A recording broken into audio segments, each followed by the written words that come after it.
Hallelujah. Kami mo yung kasabi. Sabi mo, the power of prayer. Power of prayer. Amen. Sino na nakaranas ng power ng prayer? Diba? Praise the Lord. Hallelujah. May power of prayer, mga kapatid. Maliban o malaki. Ang ating hingin kay Lord, no? Power pa rin ang prayer. Praise the Lord. So James 5:16, buksan natin in the book of James 5:16. Hallelujah. Kaya kailangan natin laging manalangin. Praise God. James 5:16. Amen. Yeah. Confess your faults one to another and pray one for another that ye may be healed. The effectual fervent prayer of a righteous man availeth much. Yeah, no? Ito ay nami-misunderstood ito kadalasan, no? Kaya may mga practices ang ibang church na mali dahil dyan sa confess your faults one to another. Ito yung ginagamit na ng verse para yun nga, na may mga leaders na pinapatay sa harapan para mag-confess ng sins sa buong church. Balik, no? Nagiging chismis instead na ibig sabihin niya mga confess your faults one to another. Bakit? Nagkakasala tayo sa bawat isa. Kung kanino ka nagkasala, doon ka lumapit. Yan. Hindi i-broadcast mga kapatid, no? Confess your faults one to another. Kunyari, may kasalanan ako kay Brother John Lee. So, lalapit ako sa kanya, hiyaw sa kanya ng tawad. Yan, no? Yan yung confess. Nagawa ko sa ito, nagawa ko sa iyan. Yan, no? Para magkaroon tayo ng peace of mind, no? Magkaroon ng kapatawaran. Yan, no? Praise God. Pag nagawa mo na yan, kung kanino ka nagkasala, okay na, clear ka na. Kasi sabi niya, confess your faults one to another and pray for one another, no? At mag-prayer sa bawat isa. Yan. Kaya napakalaga yung nag-pray sa bawat isa. No? So sabi niya, that ye may be healed. Kasi no, kung nag-confess ka sa kanya at hindi naman kayo nag-pray, parang wala lang. No? Kailangan magkaroon ng healing. Yan, no? At magkaroon ng healing pag after mo mag-confess sa kanya, lumapit sa kanya, mag-pray kayo sa bawat isa. Yan. Yan yung dapat nangyayari sa loob ng church. No? Confess your faults one to another and pray for one another that ye may be healed. No? Kasi pag wala yan mga kapatid, no? At naghiwalay na kayo, may ka ng taon, meron pa pa rin sama ng loob, may iwan pa. Kaya kinakailangan talaga, pag nasa natin mag-confess sa isang kapatiran, mag-pray. Pag-pray ka niya, pag-pray mo siya, yan. So, nagiging maganda. That ye may be healed. Para maghiwalay na may kagalingan. Yan. Naggamot, nawala yung sama ng loob. Nawala yung pagtatampo, nawala lahat. So, yan dapat ang nangyayari sa loob ng church, no? Kasi yung iba kasi, iba ginagawa, no? Yung confess your faults one to another. Sa church talaga, pinapatay sa harapan, nakawitness ako ng ganun. No, humingi siya ng tawad sa lahat. Na-offend niya yung isa, humingi siya ng tawad sa lahat. Mali yun. Hindi pa ganun yun, no? So, nalalaman niya yun ng buong church ang kasalanan ng bawat isa. Nagiging chismis. No? Individual yan. One-on-one yan. Praise God, that ye may be healed. And then, dun mangyayari yung the effectual fervent prayer of a righteous man availeth much. No, kaya yung prayer mo ngayon, nagagawa mo yan, nagagawa mong lumapit at humingi ng tawad, no, nagagawa mong manalangin sa kanya, magpanalangin para sa magpa-pray over ka rin. Pag nagagawa mo yan, dun nagiging righteous tayo sa harapan ng Diyos. Yan, no? Dahil hindi tayo didinggin ni Lord kung meron tayong kasalanan sa iba. Kaya sabi niya, no? The effectual fervent prayer of a righteous man availeth much. Yan. Kaya nagiging righteous tayo sa harapan ng Diyos. Nagiging effective ang ating prayer kasi wala tayong tinitira. Yeah, wala tayong tinitirang unconfessed. Praise God. Sabi niya, no? Kailangan natin pinapractice yan. No? Wala sabihin, bahala siya. Hindi pwede ganun. Hindi ka papakinggan din or ikaw rin hindi magpa-profit niya. No? Bahala siya. Di ba? Nung talagang tatalikta mo na lang, ikaw rin mag-relieve niyan. Pwede mong gawin yun. Kaya lang, ikaw ang hindi magbe-benefit. Magbe-benefit yung na-offend mo, pero ikaw hindi. Kasi hindi mo nagawa humingi ng sorry, no? Hindi ka papakinggan ni Lord. Wala mangyayari. Kaya kinakalang gawin natin yan, walang matira. No? Para clear tayo sa lakad. Yan, clear tayo sa lakad. Meron kasi maglakad kay Lord na alam mo, may ginawa kang, no? Ikaw lang nakakaalam, at siya lang nakakaalam, at alam mong dapat mong gawin, pero hindi mo ginagawa, pero nagpe-pray ka kay Lord, may blockage yun. May harang yun. Kailangan malinis yun. Kailangan mawala. Kasi sabi niya mga kapatid, no? God's channel of power flows primarily to people who pray. Yeah, no? So, bago tayo pumunta dyan, pinakita mo na yung susi, no? Para pakinggan tayo ni God, gawin mo muna yun bago ka pumunta sa prayer. Yan, no? Praise the Lord. Kasi sabi niya, no? God's channel of power flows primarily to people who pray. Yan, no? So, sino dito mga gustong makaranas talaga ng power ng Diyos, kailangan prayerful ka. Yan, no? Dahil dumadaan yung doon nagpo-flow ang power ng Diyos sa mga nananalangin sa Kanya. Sa lagi nakikipag-usap kay God, doon nagpo-flow ang power ni God, mga kapatid. No, hindi tayo pwedeng nakahiga lang, nakaabang lang, hindi. Kailangan lagi natin kausap, no, yung may kapangyarihan. When we work. Di ba? Pag nagtatrabaho tayo. Kasi may trabaho ka, ikaw din yung nagtatrabaho. Nag-apply ka sa trabaho, tinanggap ka, ikaw magtatrabaho. Nag-apply ka for work eh. E di ikaw na mag-work, hindi pa rin nag-apply ka sa work, ibang mag-work para sa'yo. Hindi. Ikaw ang nag-apply sa work, nagkaroon ka ng work, ikaw ang mag-work. Di ba, no? Pero kagandaan dito sa sinabing mga kapatid, praise God, when we work, but when we pray, God works. Yan, ang difference, no? Pag may trabaho ka, ikaw magtatrabaho, may sahod ka. Di ba, no? Pero ang prayer, iba. Pag nag-pray ka, si God ang mag-work. Di ba? Ayaw mo pa nun? Tamad na tayo nun. Di ba? Tayo nag-pray, si God mag-work. Praise the Lord. So, sasayangin mo natin yung benefit na yan. Di ba, no? When we work. But when we pray, God works. Kaya mag-take advantage tayo sa mga dami nating oras para mag-pray, di ba? Para mag-work si God, no? Kailangan natin mag-pray para mag-work si God. No? Kung hindi tayo mag-pray, hindi mag-work si God. Blessing na lang, no? Na minsan di mo pinag-pray, talaga nagbibigay pa rin si God, di ba, no? Eh kung hindi mo pinag-pray at nagbigay si God, paano pa kaya kung pinag-pray mo? O, di ba? Hindi na nga tayo, kulang na nga tayo sa oras sa pag-pray. Pero kumikilos pa rin si Lord. Eh, paano pa kaya kung prayerful ka? Di ba? Mas matindi yun, no? Imagine, no? Hindi ka na nga nag-pray at doon pa rin si God. Gumagalaw pa rin. Eh, paano kung ikaw yung prayerful man every night, every morning? No? Is God, di lang kailangan malaman yun. Ang kailangan makakita si God, no? When we need to recognize the power of prayer. No? Ito yun. Why do we pray? Bakit ba tayo nagpe-pray? No? Ang tao kasi, kaya nagpe-pray kasi may kailangan lang. Di ba, no? Dapat lampasan natin yun. Di tayo nagpe-pray dahil may kailangan lang tayo. Di tayo nagpe-pray dahil utos si pastor, o kailangan eh. Di ba, no? Hindi ganun dapat ang ating mindset. Tayo ay nagpe-pray kasi gusto natin talaga maranasan yung hindi pa natin nakikita ang kapangyarihan ng Diyos sa buhay natin. Dapat andun ang mindset natin, no? Nagpe-pray tayo dahil alam ko may gagawin si God. Nagpe-pray ako dahil alam ko yung imposible, magiging posible. Doon tayo nakafocus. Yan, no? Kaya sabi niya, no?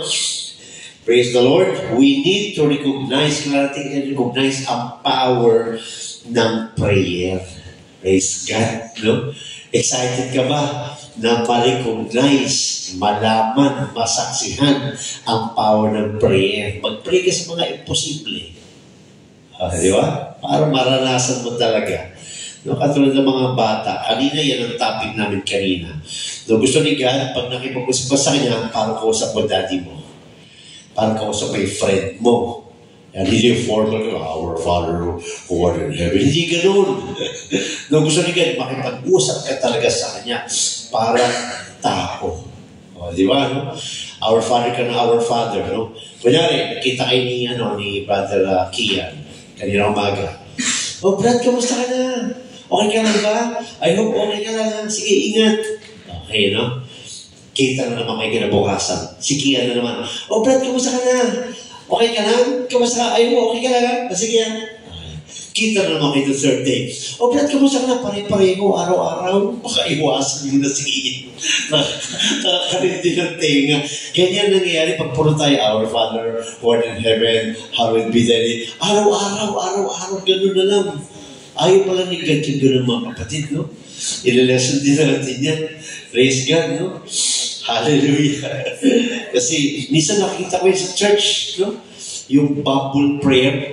Sa sobrang bilis, hindi naman tindihan yung mga sinasabi. No? Pag nanalangin, okay, Brad, mag-pray ka na sa pagkain. Okay, let's pray. Lord, hallelujah. In Jesus' name, amen. Yan yung bubble prayer.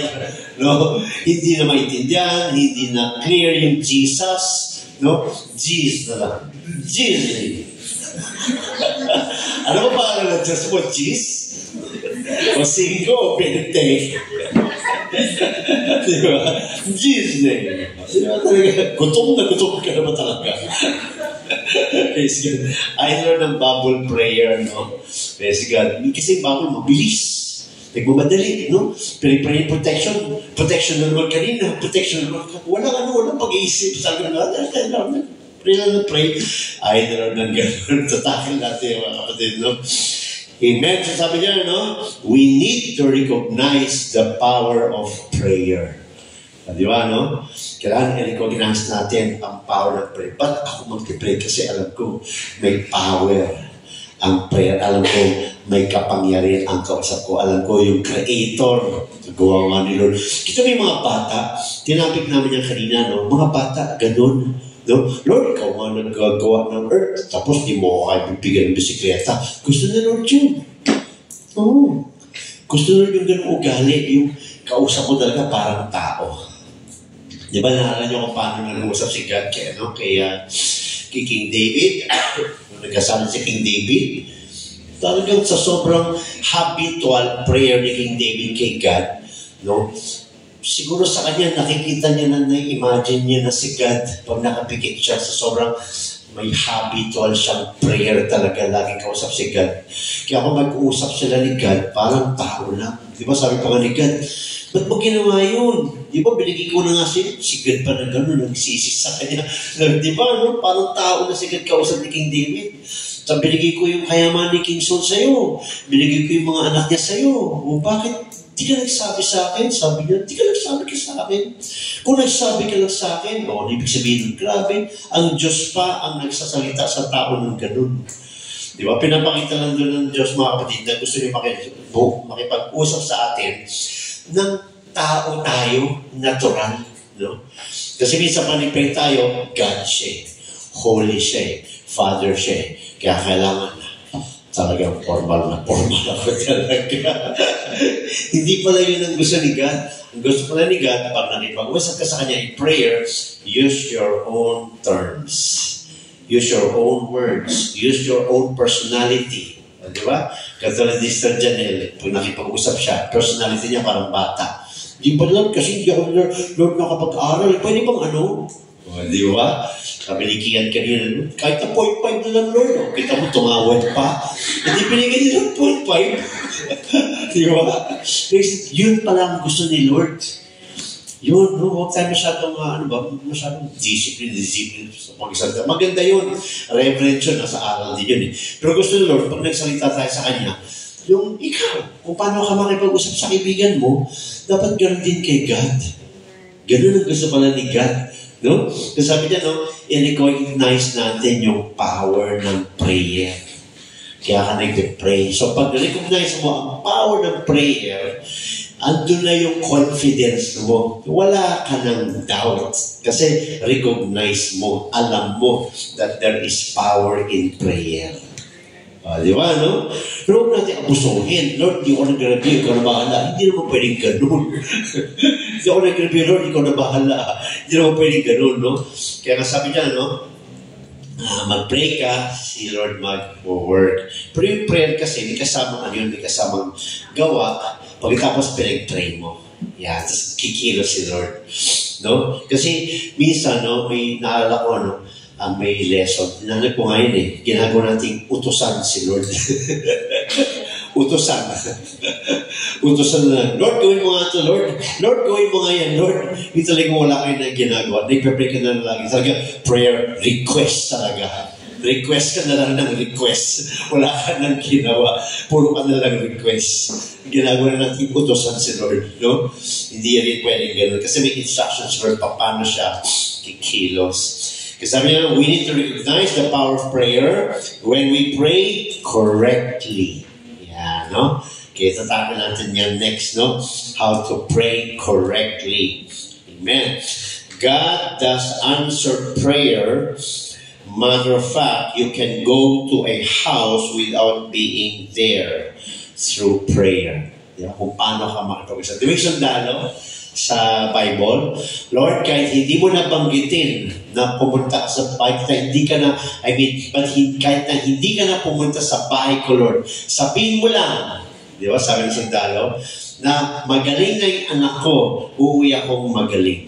O, di ba? Ganun siya makipag-usap kay Lord. Kahit na hindi ka na pumunta doon, Lord. Praise God, no? Sabihin mo lang na magaling na yung anak ko. Alam kong magaling na yung anak ko. O, di ba, no? Ano yun? Wala siyang binibigay ng limit kay God. Nagbibigay ba tayo ng limit kay God? Isa, sinasabi natin, pati ba naman susi, hindi na makita, ipag-pray kay God, masama ba yun? O, di ba? Hindi mo pag-pray kay God, sige, bumahapon ka maghanap. Ayaw mo pala eh. Susi lang yan, pinag-pray pa kay God. O sige, susi lang yan. Pag pag-pray kay God, tignan ko lang kung hindi ka mapagod maghanap.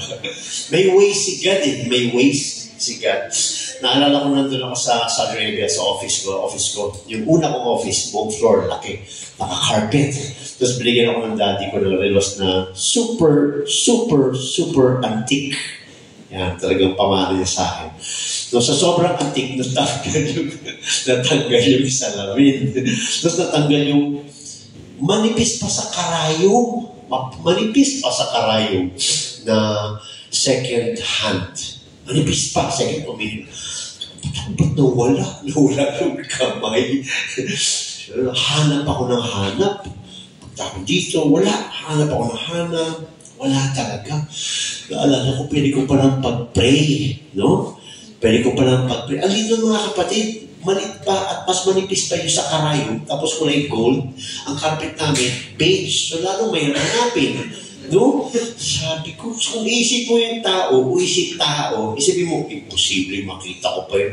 Ang laki-laki ng showroom namin. Tapos ang dami ko nang nilakad. Pag upo ko, nakita ko, wala na yung kamay, wala na yung salamin. Praise God.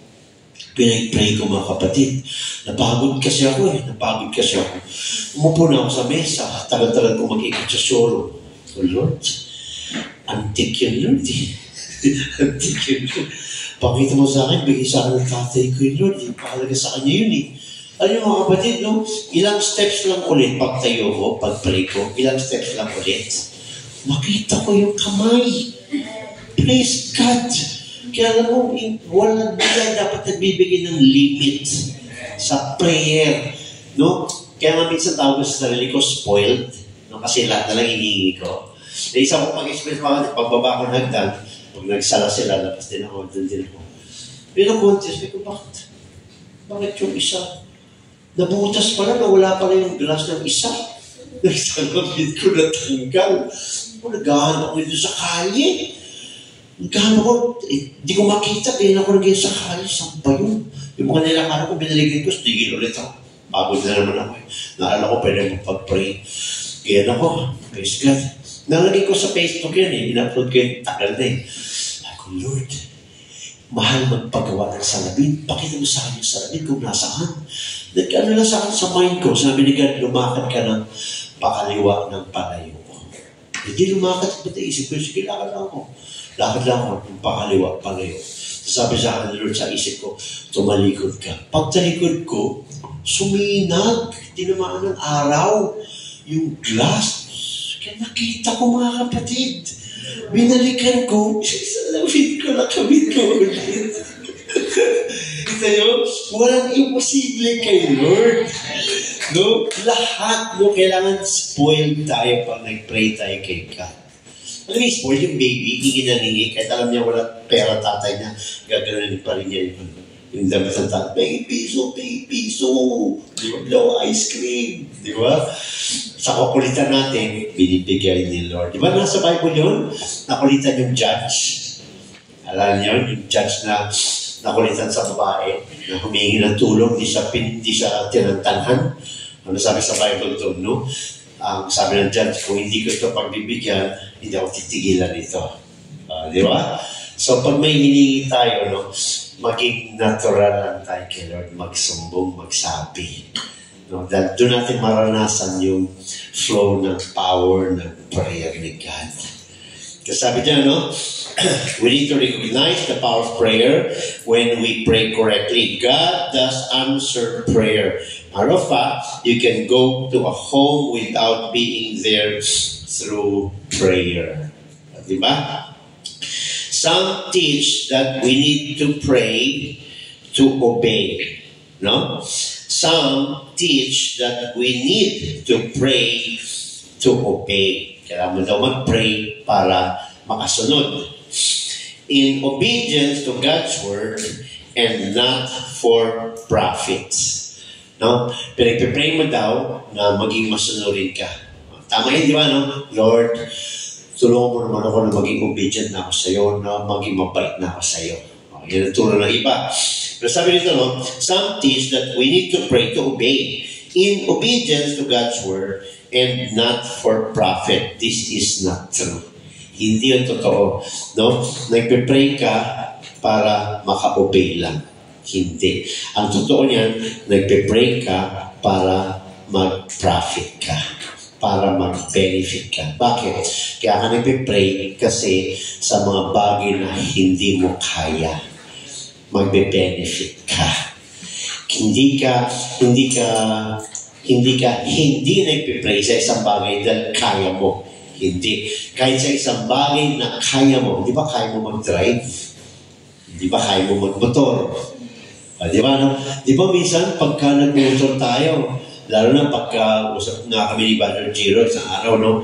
Pag nag-motor ka ng 1 minute, mabait ka. 1 minute lang yun Diyan lang yun behave. Pero pag nag-motor ka na ng buong araw, nagiging salbahe ka na. Bakit? Sanay ka na mag-motor. Kanina pa umaga. Pag sanay mo rin kani, buong oras ka, buong hapon mo, nag-motor ka, lumalabas na yung pagiging salbahe mo.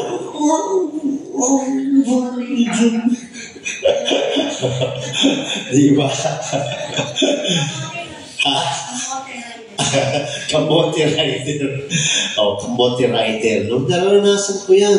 Pag umuwi ka, mapapiling ka na. Grabe, muntik na ako dun. Diba? Sakul tayo lahat dyan, mga motorista. Diba, no? Praise God. Naalala ko, abilis ko kasi, dyan sa Marcos Alpes, biglang nag-U-turn yung tricycle. Grabe! Hindi ko mataas to. Ako pa nagalit. Sabi ko sa kanya,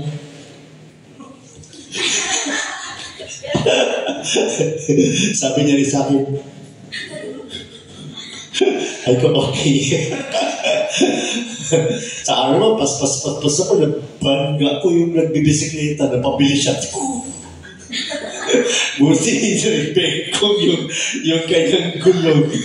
Sabi ko lang, ay, di ba? Buti na nag-pray tayo. Ay, talaga. Di ba? Kaya kailangan natin talaga lagi mag-pray. Di ba? Minsan pag di ka nag-pray, no, atras ka na lang. Buti na lang, tumigil ka dahil mababangga mo pala yung nakapark sa likod. Di mo alam, may kotse pala dun. Di ba? May power talaga prayer.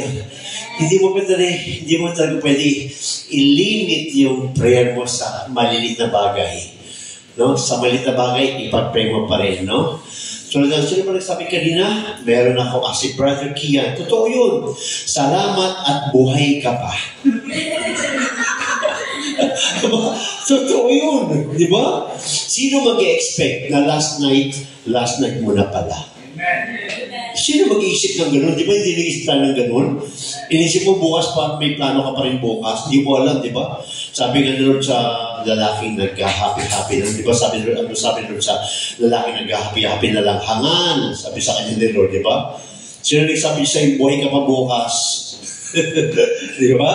Kaya yung hininga mo, di ba? Pag huminga ka, huwag hinga. Pasalamat ka, meron ka pang hininga.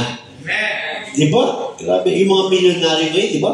Naubos na yung pera sa kakabayad ng makina para pahingahin sila. Di ba? Yan ang sinabi ni, sino ba yung namatay? Si Steven, ano? Yung sa Facebook. Ha? Yeah. Millionaire siya. Alam niyo ba kung gano'n siya kayaman? Natutulog siya every second, hundreds of thousands of dollars ang pumapasok sa bank niya habang natutulog. Oh, imagine that. Kung nabasa niyo yung letter niya bago siya namatay. Kasi bakit? Bago siya namatay, puro pera niya na ang nagpapahinga sa kanya hanggang maubos. Dahil pinapatakbo na lang yung makina para yung heart na tumibok. Once na kinat yung makina, patay. You see, kung anong blessing meron ka, nakakahinga tayo kahit wala tayong 100,000 every second.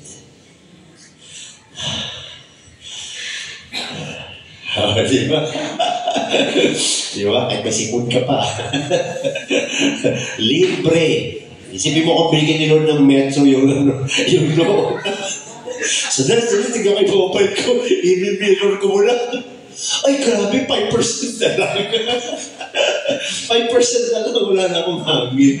Binigyan ni Lord ng libre. Imagine, andyan lang yun, no? Nakakahinga tayo, di ba?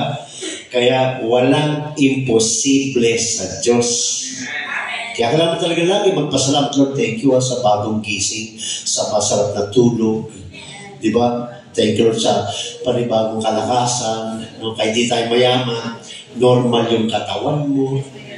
O di ba? Praise God, yung iba nga, walang tsinelas. Tayo maraming sapatos. Di ba? Dapat nakikita natin yung mga yun. Yung iba, konting damit, tayo namimigay ng damit.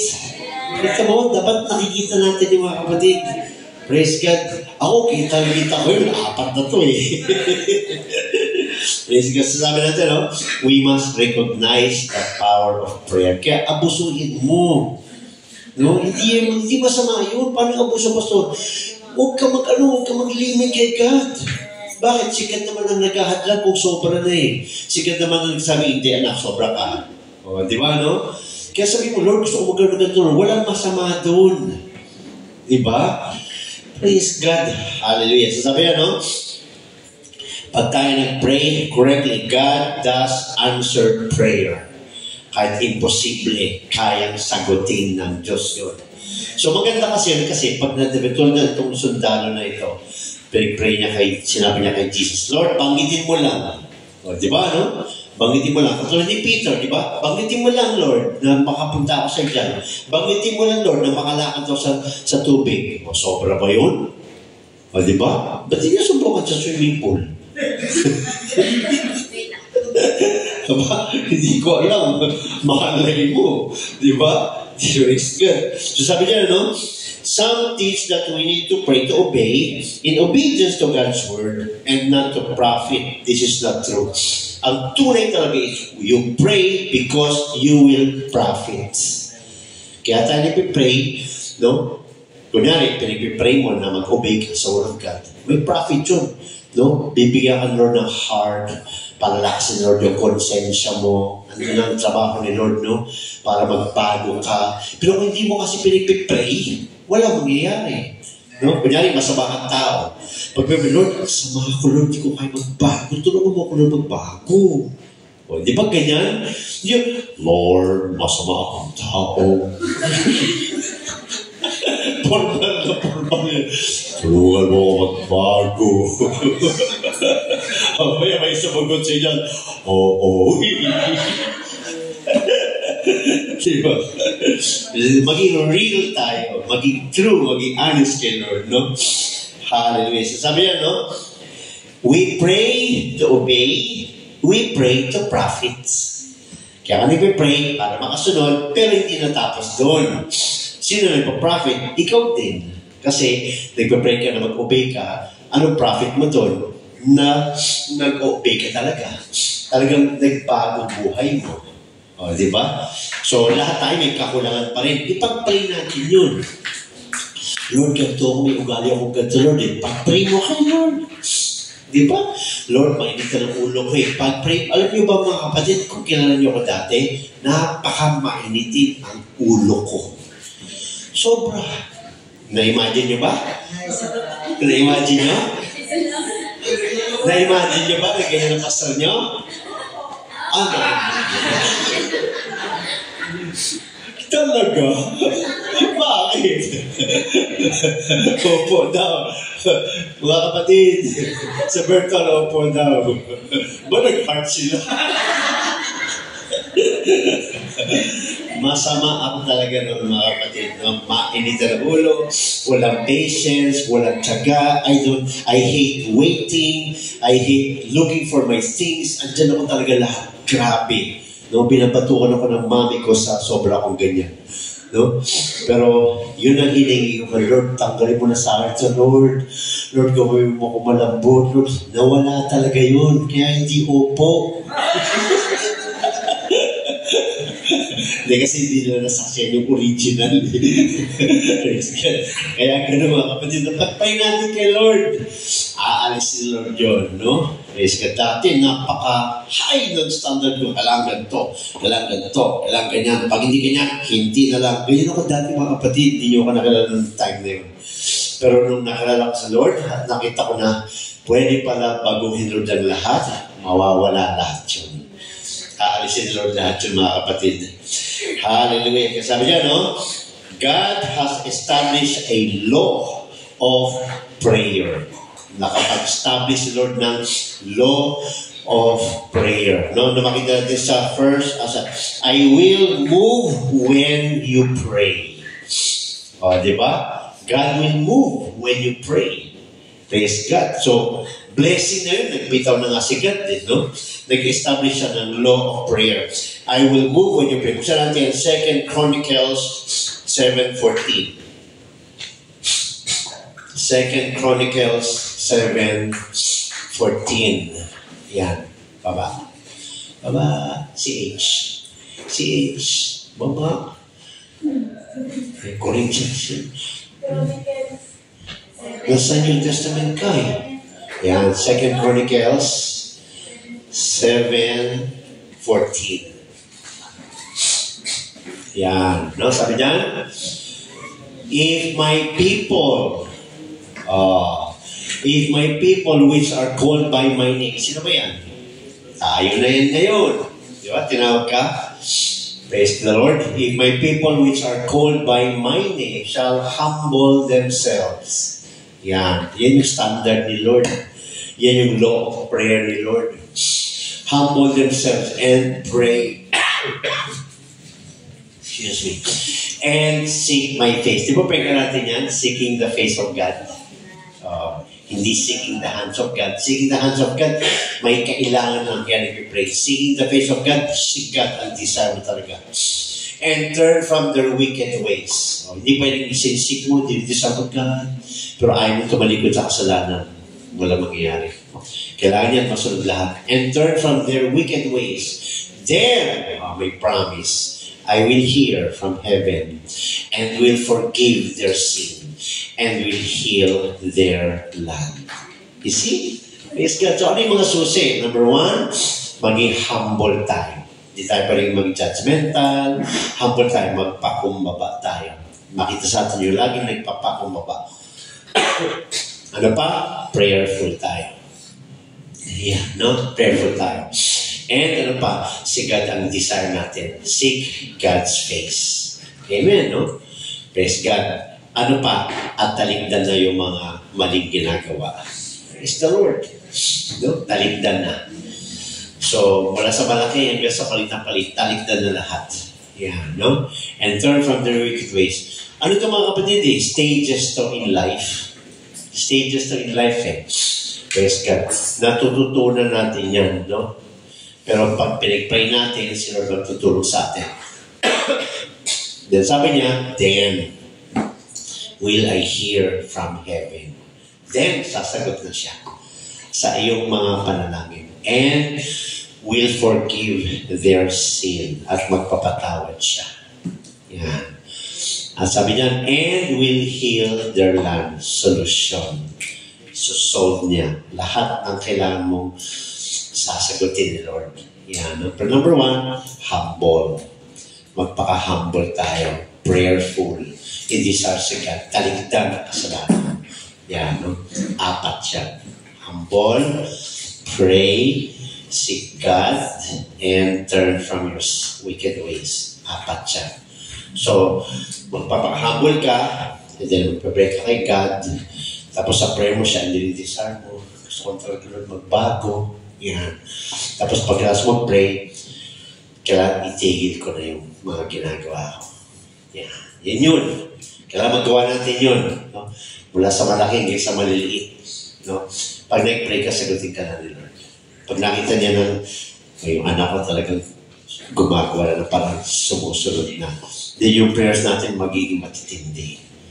Magiging prayer. Walang imposible kay Lord, mga kapatid. Walang imposible kay Lord. Praise God. Naalala ko yung mga ginawa ni Lord sa mga anak ko. wala akong pang-matrikula kasi tinanggal kami sa Baptist Church. Nung nag-change ako ng parang pala tayo sa One God, tinanggal kami. Praise God, no? Tsaka ko nakikwento, haba yun. Si God nag-provide ng lahat na wala akong ginawa. Nag-pray lang ako. Praise God. So sabi niyo mga no, then will I hear from heaven and will forgive their sin and will heal their land. Yan, no? So andyan yung sasagot na siya, mapapakinggan niya na yung panalangin, sasagot na siya, ano pa, magpapatawad na siya, ano pa, gagamutin niya, ipoprovide niya lahat ng kailangan. Yan, no? So yan ang susi mga kapatid, no? Kasi sabi niya, no, yan ang law of prayer ni God. Praise God. Sabi niya dito, no, prayer can affect God. Yan, natatouch natin si Lord sa prayer natin, no? So, tingnan sa Hebrews 4:16. Yung nakalagay sa Hebrews 4:16. No, ibigay mo yung sarili mo ng bold, hubad, wala tinitira, umaamin, honest, true, at doon na lahat, ibigay mo talaga kay God. Yan, let us therefore come boldly unto the throne of grace that we may, that we may obtain mercy para maawa sa atin ang Diyos. Yan, no? And find grace to help in time of need. Siya rin ang tutulong sa atin sa mga oras na tayo ay nangangailangan. Yung nagawa ni King David, mabigat yun. Nakasalanan. Mabigat na kasalanan yung ginawa ni King David. Talagang intentional yun in many levels. Hindi lang isang beses kay Bathsheba. Hindi lang one-time level yung ginawa niya ni King David kay Bathsheba. No, sa asawa ni Bathsheba. Marami siyang ginawa mga 3 to 4 levels yun. Nagporsige siya na ituloy. No? Pero nung sinabihan siya ni Prophet Nathan, ano ginawa niya? No? Nagpaka-humble kagad siya. sa harapan ng Diyos. No? Kaya naawa pa rin sa kanya ang Diyos. Hindi siya tinanggap. Hindi katulad ni King Saul. No? Tinanggap talaga ni Lord. King David, no? Si King Saul, hindi gumawa ng ganong sin. O, di ba? Pero si King David, mas matinding ginawa niyang sin kaysa kay King Saul. Si King Saul, disobedience lang sa God's word. Yung kay King David, murder. Matindi. Plano niya. Murder. Murder sa isang tapat sa Diyos. O, di ba? Pero nung kinusap siya ng Prophet Nathan, no, nagpatira pa agad siya. Nakalagay sa Bible, no, his face was on the ground. Hari siya. O, sinong hari yun na pwedeng gumulo sa lupa? Di ba? Bihira na yun. Pero nung kinusap siya ni Prophet Nathan, yung mukha niya talaga, sinusog niya sa lupa. Kaya, hinambol niya kanyang self. Praise God. Naging bold siya, wala siyang tinago. Umamin siya. Nakasumpong siya ng mercy and grace kay God. Yun, no? Mas matindi ang love ni God over our sins. Yan ang ginagawa ng devil sa atin, no?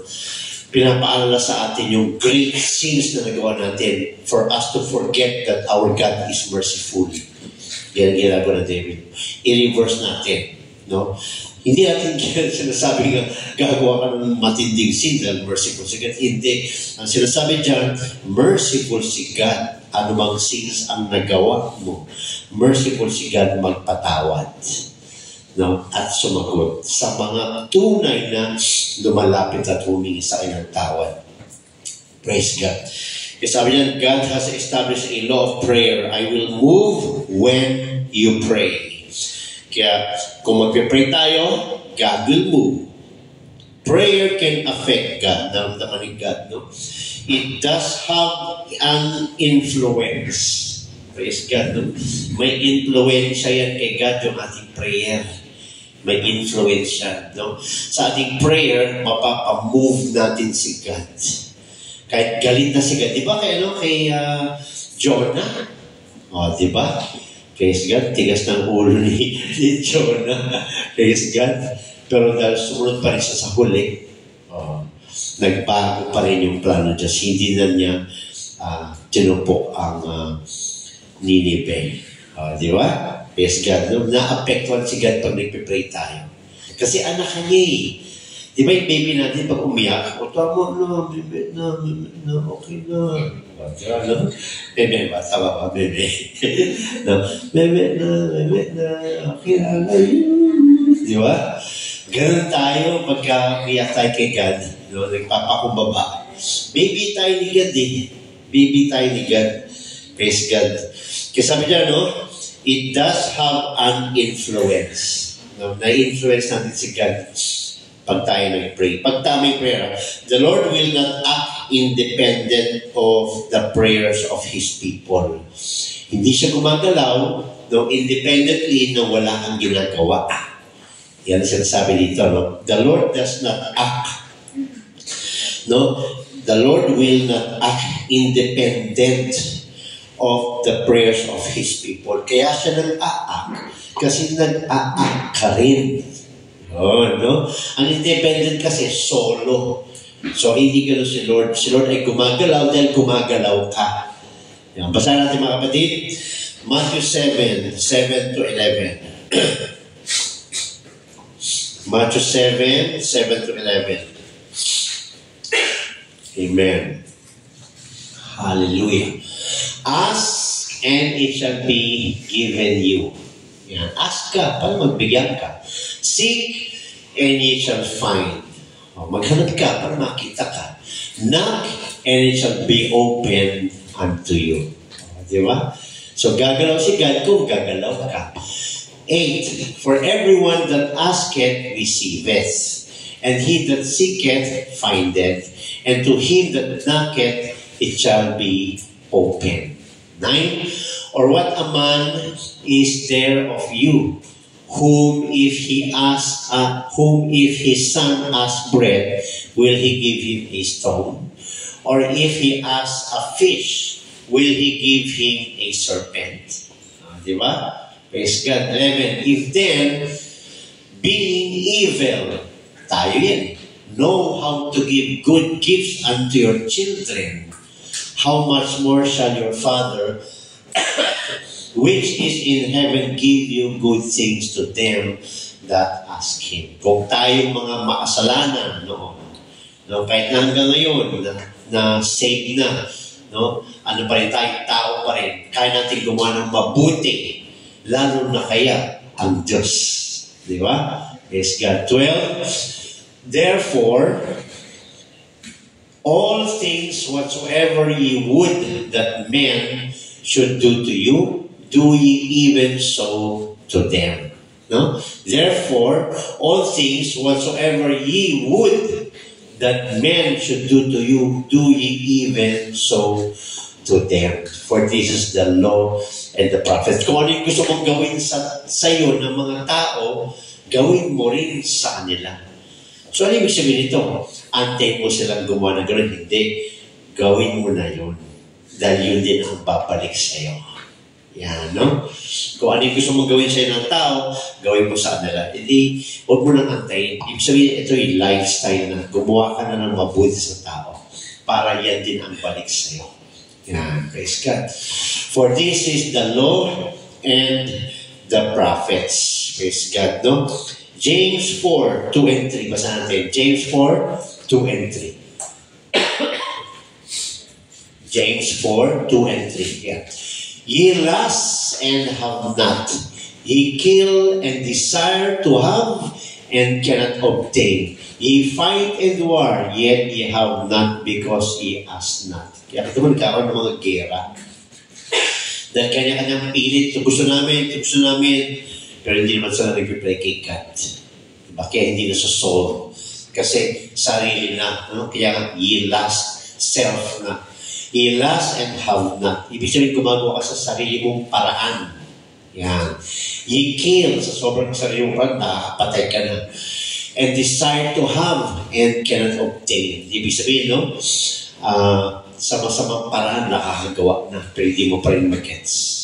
Ye fight and war, yet ye have not, because ye ask not, dahil hindi ka lumalapit sa Diyos.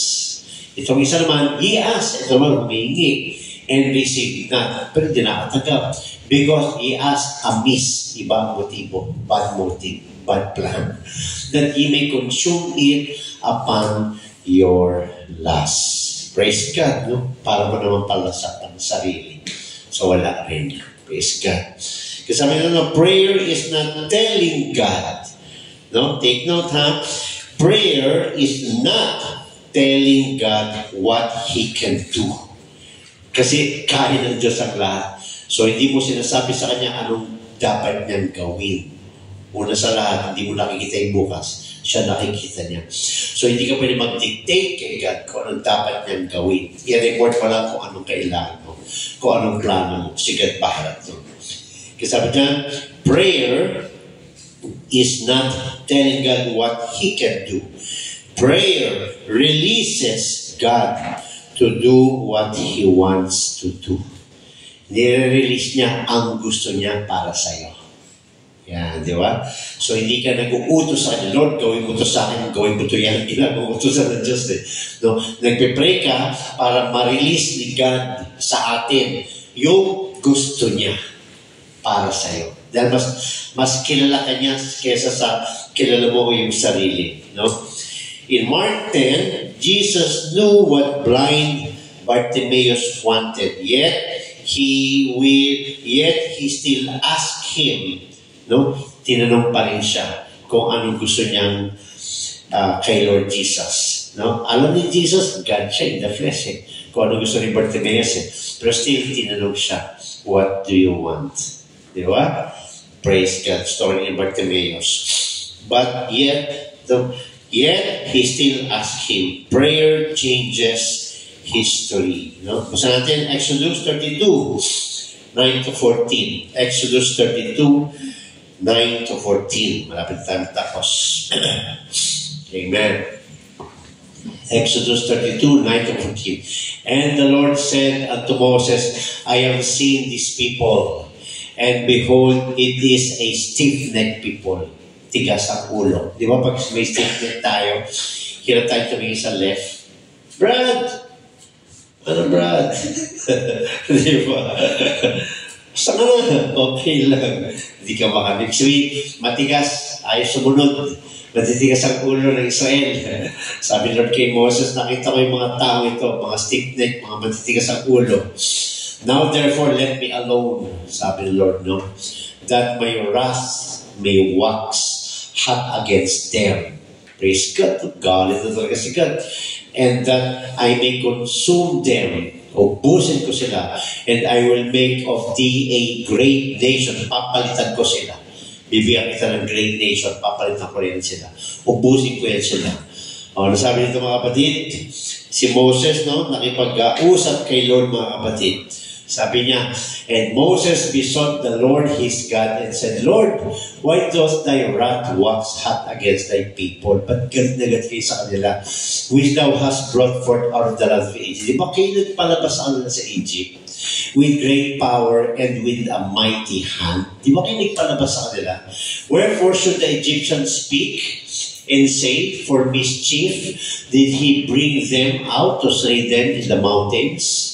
And to consume them from the face of the earth. No? Sabi niya, pag yan ginawa mo, Lord, kita mo nakipag si Moses kay God, ha? Ano sabi ni Moses? Pag ginawa mo yan, Lord, ano na lang iisipin ng Egyptians? Na pinalabas mo kami pa, na niloko mo kami, dahil sa labas pa lang kami, papatayin mo. Di mo pala kami papatayin sa Egypt, papatayin mo pala kami, Lord, sa labas ng Egypt. Kita mo nakipag-reason out si Moses. Ganyan din tayo pag nag-pray mga kapatid. No? Paano to, Lord? Di ba? No? Kasi hindi ako handa. Ano gagawin ko? Yun, di ba? Ganun mag-pray mga kapatid. No? Makipag-uusap tayo kay Lord. Ano sabi nila? No? Turn from thy fierce wrath, no? And repent of this evil against thy people. Kita mo? Si Moses pa nagsabi kay God, turn from this fierce wrath and repent of this evil against thy people. Praise God. Nasabi ni Moses kay God yun. Ano yung siya repent? Talikdan mo na yung of this evil against yung galit mo. Masama. Sabi ni Moses sa kanya, masama yung galit mo, Lord. Talikdan mo na yan. No, dahil sila pinalaya mo. Praise God. Kaya natigil. Hindi na tuloy mga kapatid. Di ba ganyan na ginawa ni Esther, na nag-pray siya? Dapat, hindi siya pwedeng sumugod basta-basta sa room ng king. Di ba? Rules yun. Praise God, pero pinag-pray niya kay Lord, no? Napapasok ako, Lord. No? Paitulutan mo kung makapasok ako doon. Ano nangyari? Hindi siya pinatay. Di ba? Praise God. Kaya, ganun pag nakipag-usap tayo kay Lord. No? Lagi tayong makipag-usap kay Lord. In any way, kung ano naman mo, sabihin mo kay Lord, seek ye the Lord while He may be found. Call ye upon Him while He is near. Isaiah 55:6. Yan ang ating last verse. Isaiah 55:6. Ang sabi niya, seek ye the Lord while He may be found. Praise God. Call ye upon Him while He is near. Ano yung sabihin ito mga kapatid? Praise God. Seek ye the Lord while He may be found. Kung ilalagay natin yan sa ating sarili, praise God, i-desire mo na si God hanggat may panahon pa. Yan yun. Praise God, no? Call ye upon Him while He is near. Hanggat andyan pa. Hanggat hindi pa nag-rapture. Hanggat may Holy Ghost pa. Hanggat may Diyos pang nakikinig. Hanggat may pag-asa pa. I-desire mo na siya. Tumawag ka na sa Kanya. Dahil baka late ka na humingi. No? Hindi ka na nagbago. Nag-rapture na iwan ka. Praise God. Kaya sabi dyan, no? To be effective in prayer, we must believe that God is all-powerful. So, pag nagpe-pray ka, maniwala ka na kaya ng Diyos ang lahat. So, hindi mo siya bibigyan ng limit. Hindi mo siya bibigyan ng limit. Walang imposible sa Diyos. Magsabi ka lang, walang imposible sa Diyos. Ako subok kayo mga kapatid. Walang imposible sa Diyos. Huwag mo bibigyan ng limit ang prayer mo sa Diyos. walang imposible sa Kanya. Praise God.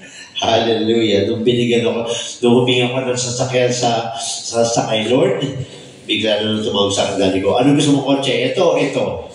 Pinili ko yung luma kasi mas madali i-maintain. Binigay sa akin yung luma. Halos faded ang pintura. Sabi ko, Lord, gusto ko magandang pintura nito kasi nakakaya pang church pa naman. Tumawag ng daddy ko. Papinturahan natin yan.